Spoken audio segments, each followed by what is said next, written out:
Hi hello నమస్తే welcome to Telugu ప్రభ. నేను మీ journalist Shivajyothi.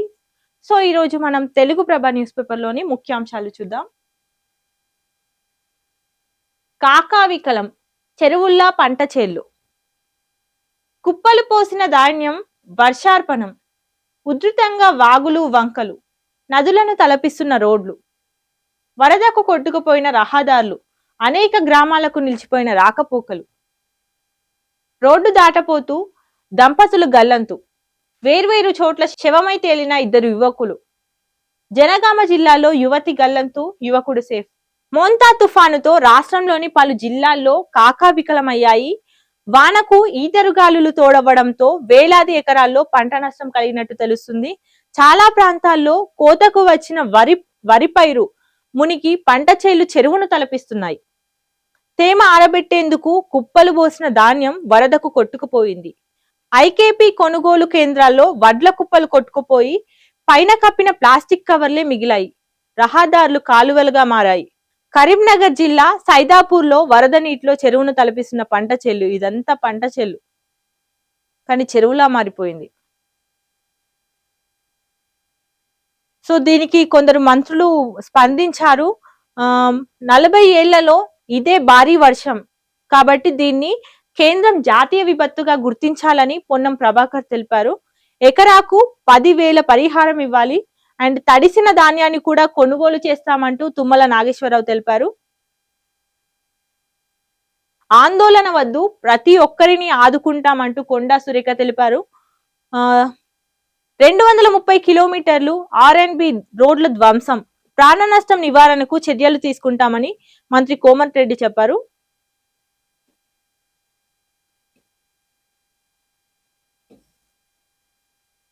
ఇక్కడ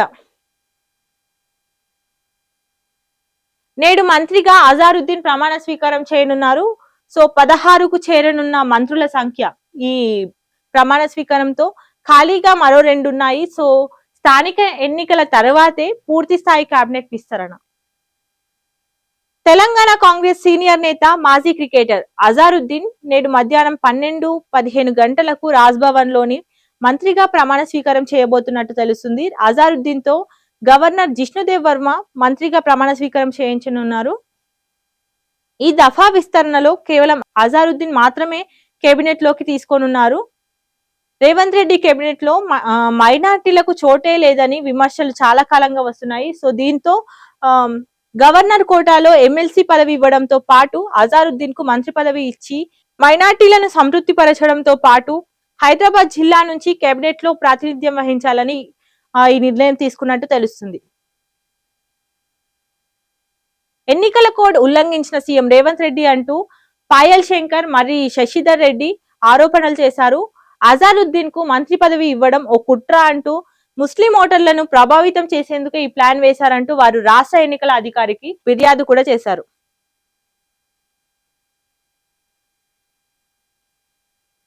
అప్రమత్తంగా ఉందాం అంటూ 16 జిల్లాలపై తుఫాన్ ఎఫెక్ట్ ఉండగా వరి కోతల కాలం, రైతులు ఇబ్బంది పడొద్దు, నిరంతరంగా విద్యుత్ సరఫరా ఉండాలి, దెబ్బతిన్న రోడ్ల వద్ద ట్రాఫిక్ డైవర్ట్ చేయాలి అంటూ అత్యవసర వైద్య సేవలు అందించాలి అని మరియు ఇన్ఛార్జ్ మంత్రులకు ఫీడ్బ్యాక్ ఇవ్వాలి అని కలెక్టర్లతో CM Revanth Reddy video conference నిర్వహించారు. నేడు వరంగల్, ఉస్నాబాద్ లో ఏరియల్ సర్వే కూడా ఉన్నట్లు తెలుస్తుంది. తేరుకోని ఓరుగల్లు, జల దిగ్బంధంలో వరంగల్ ట్రై సిటీస్. మొత్తం ఇక్కడ చూసుకుంటే వరంగల్ మొత్తం మునిగిపోయినట్టే కనిపిస్తుంది. జల దిగ్బంధంలో వరంగల్ ట్రై సిటీస్. స్తంభించిన రవాణా రాకపోకలకు అంతరాయం, పునరావాస కేంద్రాల్లో 2,000 మంది.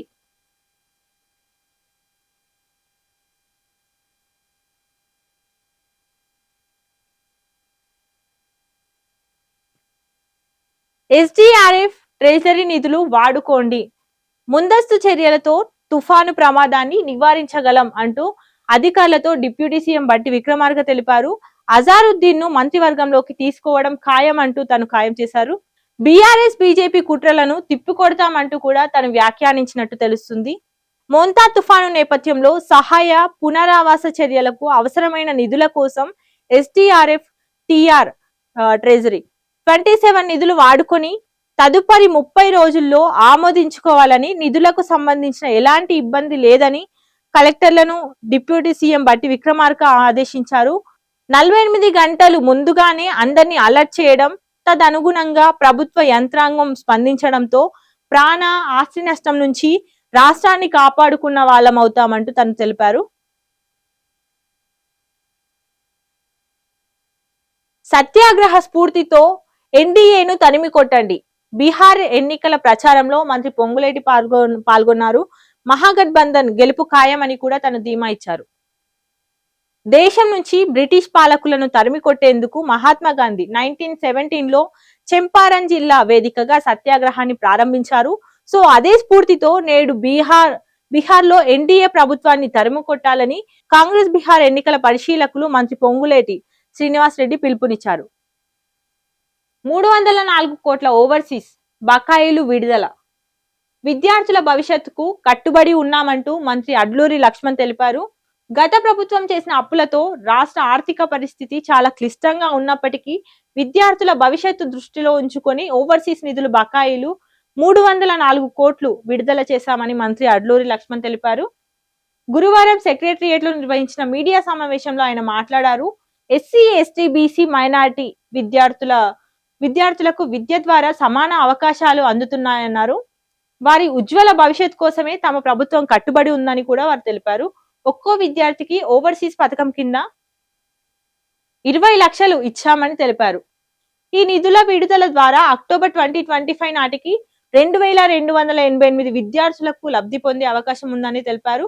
ఇప్పటి వరకు ఎస్సీ, ఎస్టీ, బీసీ, మైనారిటీ వర్గాలకు చెందిన 3642 మంది విద్యార్థుల కోసం 463 కోట్లు విడుదల చేశామని కూడా తను తెలిపారు. సీటర్ బస్సును స్లీపర్ బస్సుగా మారిస్తే ఇక జైలుకే అని కేంద్ర మంత్రి నితిన్ గడ్కరీ తెలిపారు. దేశంలోని బస్సులన్నింటికీ ఇక నుంచి కొత్త కోడ్ రానున్నట్టు తెలుస్తుంది. బస్సు ప్రమాద మృతుల కుటుంబాలకు 40 లక్షలు అందజేసిన కావేరీ ట్రావెల్స్. ఒక్కటైన విరోధులు, జింపింగ్ తో ట్రంప్ చర్యలు. దక్షిణ కొరియా వేదికగా భేటీ. చైనా టారిఫ్లు 10% తగ్గింపు. చైనా అధ్యక్షుడు గొప్ప నేత అంటూ పొగడ్తలతో ముంచెత్తుతున్న America president Donald Trump. Chhath పూజకు యునెస్కో గుర్తింపు తెస్తామంటూ నరేంద్ర మోడీ తెలిపారు. కాంగ్రెస్ ఆ పండుగను అవమానిస్తుందన్నారు. అయోధ్య రామాలయానికి 3000 కోట్లు విరాళాలు అందినట్టు తెలుస్తుంది. రామ మందిర నిర్మాణానికి